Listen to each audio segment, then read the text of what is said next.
Good evening and happy Thanksgiving, everyone. Severe Weather Team 9 meteorologist Nathan Chutt joining you for this edition of Nate at 8. Coming up, we're tracking more snow going into your Friday, more cold and blustery conditions as well. Really, a lot of what we saw for your Thanksgiving just continues for tomorrow before the changes really start to occur by Saturday. We're going to notice some differences, but a lot of the same conditions continue into tomorrow. Thanks as always for joining me for this edition of Nate at 8. Again, coming up, we'll talk about those flurries, snow showers we saw for today. Continuing into tomorrow, still anticipating little or no snow accumulation, but we'll map them out into future casts, discuss when they finally taper off, and also discuss when we can finally deal with a break from these breezy winds, which are anticipated to continue into Friday. So I'll let you know when we can catch a break from those winds as we do look ahead going through the weekend. Starting off with our current temperatures, which are now falling into the 20s. Temperatures are going to continue to drop off. Not a big amount of cooling for tomorrow, but settling towards the mid-20s, which our current wind gusts are not far from that. 26 right now at the Wheeling, Ohio County Airport, 22 Cambridge, 16 Wintersville. And we'll still see that potential for wind gusts overnight and going into tomorrow, up to about 30 miles per hour. And wind chills certainly remain a factor. Current wind chill right now down to 16. Got to continue updating that lowest wind chill. So far, it's been dropping going throughout this evening. So as it stands now, we're down to 16 now. The coldest wind chill for Thanksgiving, 19 into Cambridge, New Philadelphia, 21 Wintersville. And these teens, it's how it's going to feel by tomorrow morning. Again, temperatures don't drop off too much. We maintain that breeze, and it's not going to feel a whole lot cooler with respect to now, but still just that cold start to Friday and just a cold end. Highs back mid-lower 30s, not too far from where we were for this afternoon. Winds similar, and it's ultimately just feeling very similar as we go into Friday. So like I mentioned, I got to keep lowering that wind chill. Earlier to this evening, that lowest wind chill stood at 17, now down to 16. So we'll have to update it there. Now down to what we had in 2014 at 16. But these are the coldest wind chills regardless since 2018. That's the last time we had anything in this range of, these mid-upper teens here on Thanksgiving. That was back in 2018 with the coldest wind chill of 15. How about 20 years ago? It was -2 in 2005. So it, the saying goes, it's cliche, it can always be worse, right? When it comes to those wind chills. And it was 20 years ago. And we're looking right now at our the coldest highs there. This is again over the past 20 years, and it's still dating back to 2018 for the coldest high as well, coming in at 35. That was actually our high after midnight tonight, and this afternoon we never made it to that extent. We were low 30s this afternoon, but we still were sitting around the mid 30s past midnight last night. So that's our technical high for today. But still, again, the coldest since 2018. We are into the top 5, technically the top 4 coldest Thanksgivings over the past 20 years for us. But it's been over 5 years since we've seen anything similar to what we dealt with for today for Thanksgiving back in 2018. So that was certainly the highlight. We are dealing with some snow showers, but the overall big story is certainly just how cold this Thanksgiving has been. So our wind speeds and gusts, there's our breeze continuing Friday. And as you can see, there is an end in sight. So we deal with those gusty winds again for your Friday, but they finally diminish Friday night. We deal with a lighter wind in place Saturday. It's going to be ultimately feeling a little warmer Saturday once those winds start to die down. Light to calm wind then in place for a good portion there of late Friday night through Saturday. But as you can see, picking back up Sunday. It's short-lived. We do have some break from those wind speeds by Saturday. So wind chill, less of an effect Saturday, but for tomorrow, still, again, teens to 20s, very similar to how it felt for today is on tap for tomorrow. And just like what we saw for today, we can still deal with more of these snow showers and flurries into Friday, at least going through Friday afternoon. I do think by Friday evening that a lot of this tapers off, and we will see dry conditions Friday night, even a decrease in cloud cover, not dealing with any flurries or snow showers Saturday, but at least going through tomorrow afternoon, we can deal with more of these snow showers and flurries. And as temperatures are dropping off a little bit more tonight, we are watching, this isn't a widespread, obviously major issue when it comes to, road conditions or accumulations. Again, still anticipating little or no snow accumulation, but we can get just enough from these scattered snow showers to yield some slick spots. I know we've dealt with some reports of slick spots coming in for this evening. Watch, bridges and overpasses especially. They're going to be the first to freeze. So watch especially in those surfaces just because they're cooled, from the top and bottom, right? The ground's not insulating that roadway on a bridge and overpass.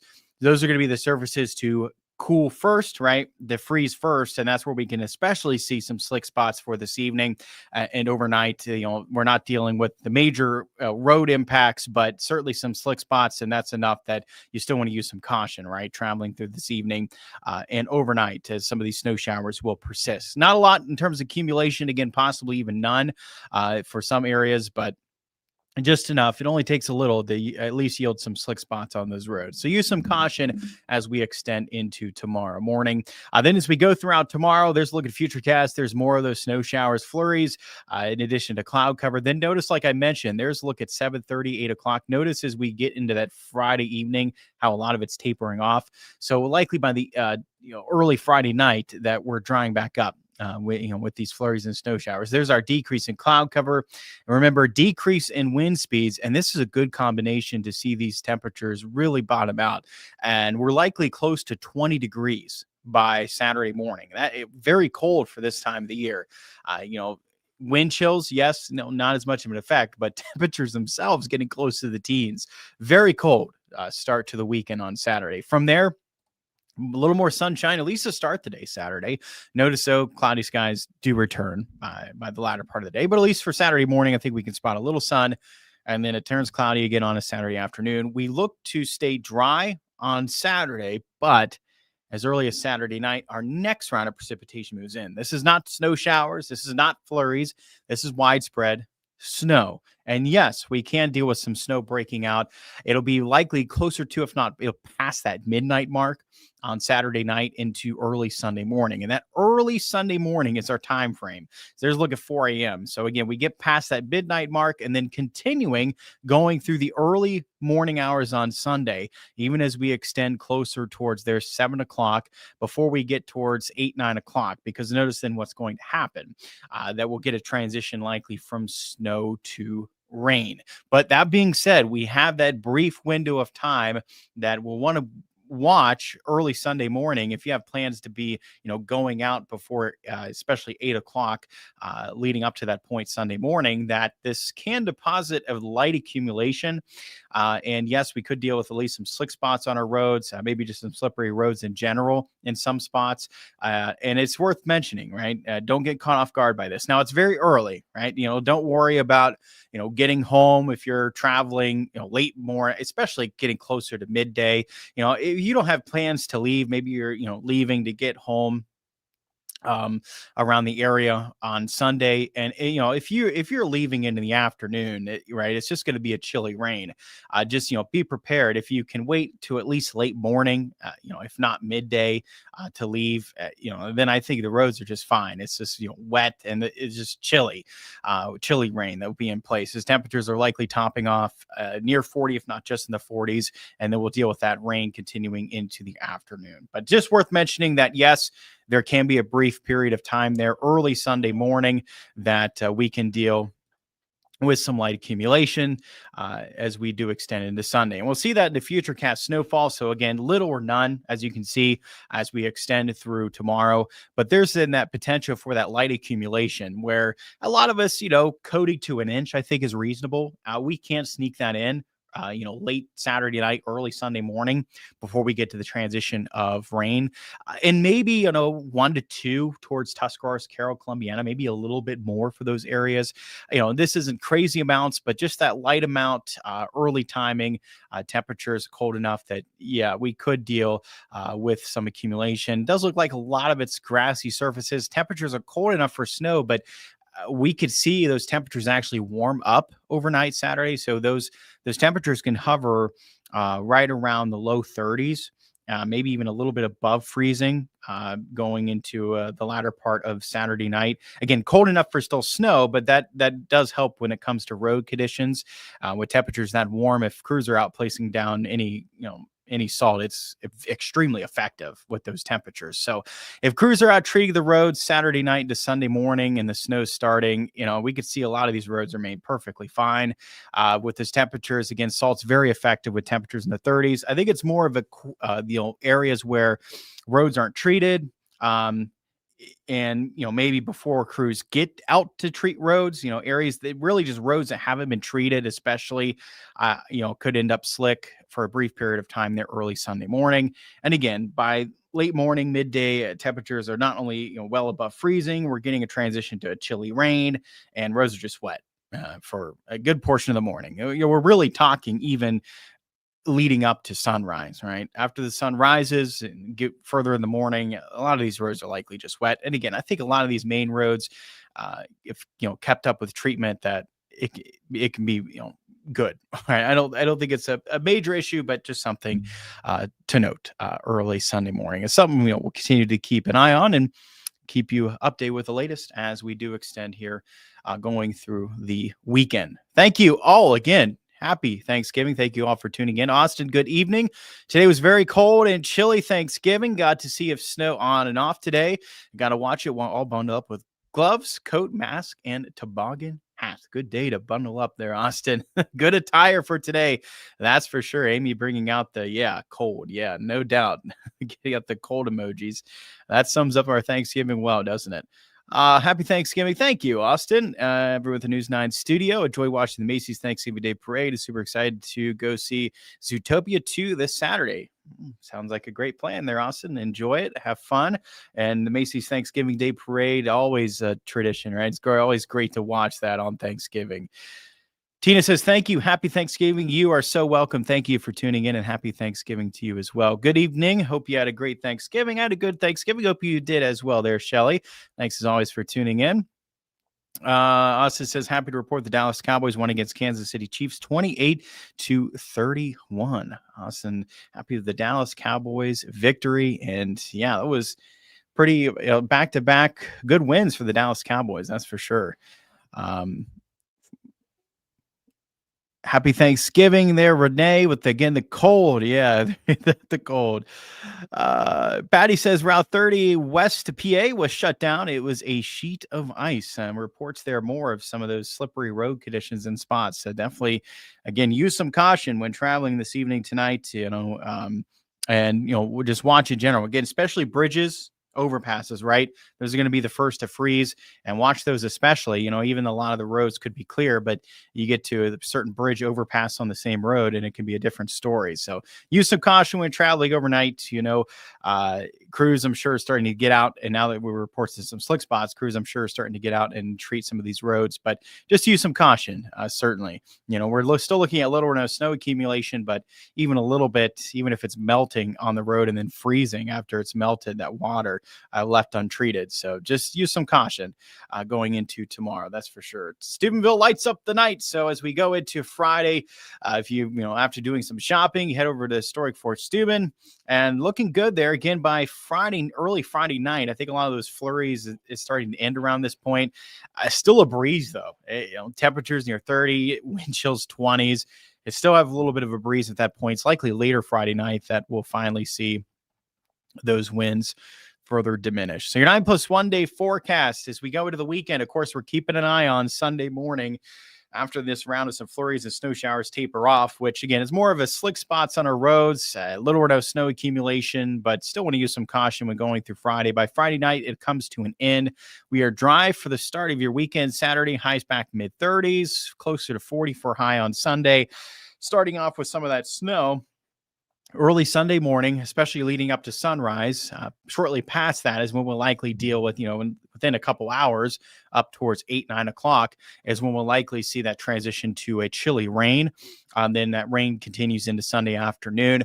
But I would watch, especially leading up to sunrise, if you have to be out early Sunday morning, just watch. We can deal with at least some slick spots, maybe some slippery roads in general, especially some back roads, right? I do think with temperatures, that low near 30 is likely early Saturday night, because temperatures likely start to warm overnight, and I think we'll be closer to freezing, low 30s in general into Sunday morning. before temperatures continue to climb up. So, again, cold enough to still see snow into sunrise, but at those temperatures, thankfully, the salt the crews are placing down is extremely effective. So, if any roads that have been treated Sunday morning could very well be okay and just mainly wet. Hopefully, that's the case, but still worth mentioning. Use some caution. Again, I think there's a possibility for that brief period there where we get a quick coating to an inch or so. It's possible there, a quick light accumulation Sunday morning before that transition to rain. By Monday, we look dry. Tuesday is another interesting system. That'll be another low pressure system. That one passing to our south could very well just get clipped by it, where a lot of the precipitation with that system stays south of our area. But that being said, I still think there's enough precipitation to reach us that we could at least deal with some snow showers. Again, maybe we'll watch maybe another light accumulation potential there for next Tuesday. It's something else to watch. And then next Thursday, a little more of a question mark on the potential for snow there, but there could be an additional round of some snow showers next Thursday as well. And, over the next few days, hopefully gain a little more confidence on next Thursday. But the next two time periods to really watch again, Sunday, Tuesday, early Sunday morning, and again throughout the day Tuesday. Those are our two potentials where we could sneak in some light snow accumulations and overall just cold. Our warmest highs, low 40s. Sunday, wrapping up this month, looking ahead to the first week of December, and looks to start cold. That first week of December looks cold. Normal highs still well in the 40s, and we're nowhere near that. This is a cold stretch to wrap up the month and go into the first week of December. And we were looking at this for our winter forecast special, which is coming up here not too long from now at 10:30 to 11 on Fox 9, our half-hour winter forecast special. And we were discussing during this that potential to deal with the cold spell there, at least in the first week of December. So that cold first week of December. And I did digging, and there's actually an interesting correlation for the first week of December being cold and how it actually correlates to our winter overall. So I don't want to spoil it, but it's interesting statistic. And again, that's coming up at 10:30 on Fox 9, and our full winter forecast as well is coming up there. So make sure to stay tuned for that. And we'll give you our breakdown of what we're looking for and the potential for what we have the potential for this winter coming up with our winter forecast special at 10:30, half hour long. So we're not only given the forecast, but even taking a deeper dive into what goes on behind the scenes with the forecast. How we long range forecast, a lot different compared to forecasting a week out when we're forecasting months out. It's a different forecasting methods. We dive into the behind the scenes of the long range forecasting, recap of last winter, break it down by months, recapping what we had for last winter, which was the January quite cold. We had a really cold January. And on top of that also is interesting thunderstorms in the mix. So we had that statistic on that. If you remember that last winter, some rare winter thunderstorms we discussed. So we'll recap that and take a look at our white Christmas chances. I also have another interesting statistic on that. Brian Ivy breaks down white Christmas chances, but also the chances are a little different when we have a cold December. And we're certainly starting off December cold, and we'll see.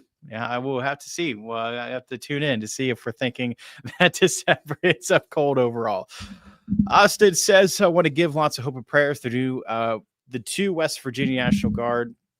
They got shot, and especially their family members. And absolutely, thoughts, prayers go out to those. Terrible time of the year for it too, right? It's just heartbreaking. That's for sure, Austin. Our thoughts and prayers are with them for sure. Well, thank you all so much. Again, happy Thanksgiving. Thank you for tuning in with me on this Thanksgiving Day. I appreciate it as always. I'm off tomorrow, so our next edition of Nate 8 is coming up on Monday evening. So I hope everyone has a wonderful rest of the extended, holiday weekend from Friday going through the weekend. I hope you enjoy it. Hope you have a great stretch here. Again, use some caution there early Sunday morning. Make sure to stay tuned with meteorologist Emma Keegan as we go through the weekend for the latest on what to watch for going into Sunday morning, the latest amounts of snow we could have and the potential impacts we could be facing there and into Sunday morning. And past that, join me next edition of Day to Day. We'll break down what we could be dealing with next Tuesday by next Monday. Thank you all so much. Again, happy Thanksgiving. Have a great night, day tomorrow, weekend. I'll see all of you on the next edition of Nate at 8.